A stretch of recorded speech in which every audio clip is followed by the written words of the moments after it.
Welcome to another real scary tale. This is something that happened to me at John A. Winship Elementary School. Now, if anybody ever went there, they would know this school is in Spring, Texas, where I grew up, southeast of Houston, Texas.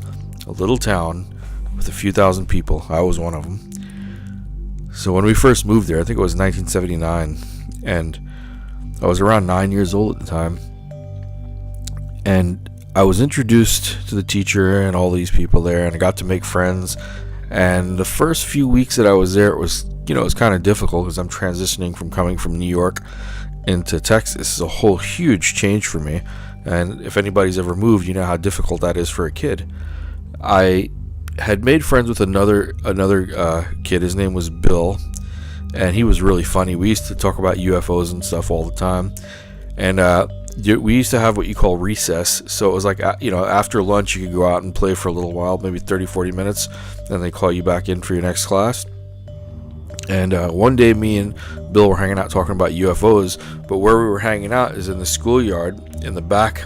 This is in Texas. In the schoolyard in the back they had woods, and we would hang out right at the borderline of where our schoolyard ends and the wood begins, right? So we were hanging out there, and I noticed one time that there was this kid about around our age, like in the shadows there looking at us. So I yelled over at him, hey, what are you doing? You trying to scare us? And he didn't say anything. Then Bill looks at me and he goes, yeah, I saw him there the other day too. I just didn't say anything. I was like, really? He's like, yeah. So, we didn't think anything of it. We left, went home, came back the next day. We were at the same spot again, and there you go. There's this kid there again.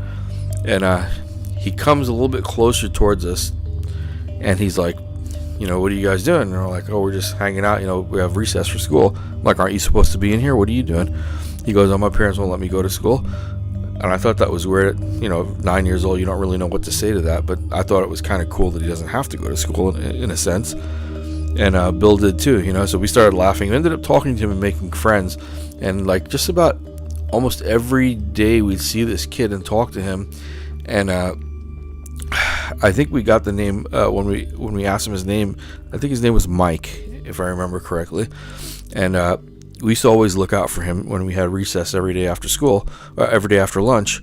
And one particular time, this is like about a week or so after being there, after meeting him and talking for a bit and getting to know him a little bit. Really, he didn't talk a whole lot, but he would say little things here and there, just making observations about us. And one day he asked us, it was after lunch, he's like, hey, do you guys want to come hang out here with me? And I looked at him. I'm always curious. I'm like, yeah, it'd be kind of cool to go into the woods and hang out, And then Bill was kind of scared, and he's like, no, man, no, let's not do that. We're supposed to stay on the school grounds. And I was like, what's wrong? Are you afraid? And here I was peer pressuring him, not knowing even who this kid was. But this kid was so adamant about us getting off the school grounds and going out and hanging out with him. So something really struck me strange when he kind of like, when we asked him, and we asked him, would you come out here and hang out with us, in the schoolyard? And he automatically just turned around and walked away. We didn't hear from him until, a few days. A few days went by. We're back out there again for recess, and we see him, and we're like, hey, what happened the other day? We asked if you wanted to come hang out because you wanted us to come hang out with you. But for us, we're in school. We can't leave school grounds. What seems to be the problem? He goes, then he started kind of taunting me and Bill in a sense, saying, oh, you guys are afraid to go off school grounds. Is that what it is? And I kept thinking that, even up to this day, I think it's strange that someone would start taunting us about that. And, this time he I was thinking about, what? I guess it got to me, and I was like, let's go out and hang out with him. Let's see where he goes, because we could always walk back. It's not far. The teachers that was watching all the students for recess saw me going out. She goes, Ravi, what are you doing? And I was like, I didn't say anything. And then she goes, hold it right there. You're going to get in trouble. And I'm like, okay. So I stopped, and Bill grabbed me and stopped me. And we turned around, and I went to look back to see where Mike was. He was gone. He just like disappeared, So then she came up to us, and she goes, where do you guys think you were going? And we're like, well, we're just going to go hang out, right here, right in front of right close to the schoolyard. We're just going to be in the woods part of it. She goes, nobody is allowed to go off of the schoolyard, especially into the woods. So we were like, what's the big deal? We're just going to hang out with one of the kids that are out here. She goes, what kid are you talking about? And then she goes, you know what? Come into the office. Let's talk for a minute. So she took us inside, and we went into her office, and she sat down. And she goes, you said there was a kid out there? How old was he? I said, I don't know. He looked about our age, you know? What did he look like? I said he had like sandy blonde hair, kind of dark blonde hair, I think. I couldn't really see his eyes because it was too, he's always like, in the woods, you can't really see any detail. And he wasn't that close to us. I'd say he must have been 15 feet away from us or so or more. And she goes to me, she goes, have you seen this kid often? I said, well, last week we saw him a lot. And that last time when you stopped us, he was asking us to come out just to hang out with him. And I felt bad and I wanted to go hang out with him.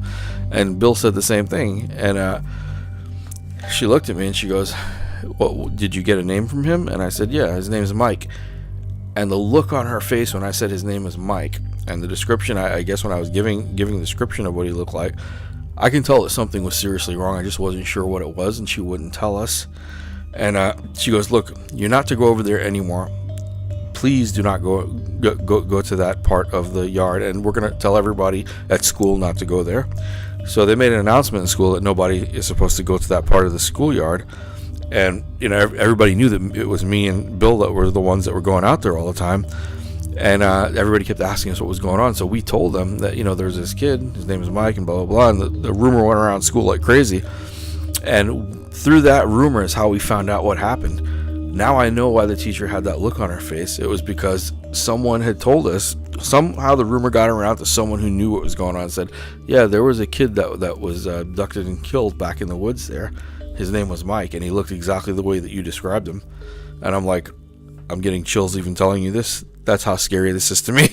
I'm getting goosebumps and chills just saying this, because I realized that we may have been talking to a ghost when I was like 9 years old, and he was trying to get us to go into the woods. Thank God we didn't go into the woods. I don't know what would have actually happened. True story, We met this boy in the woods and found out that he was not who he seemed to be. So if you guys ever see anything like that, and they try to pull you into the woods or ask you to go, don't go, All right, talk to you guys again soon, and I hope you enjoyed that. Please spread the word, subscribe, and tell your friends to subscribe. All right, thanks a lot.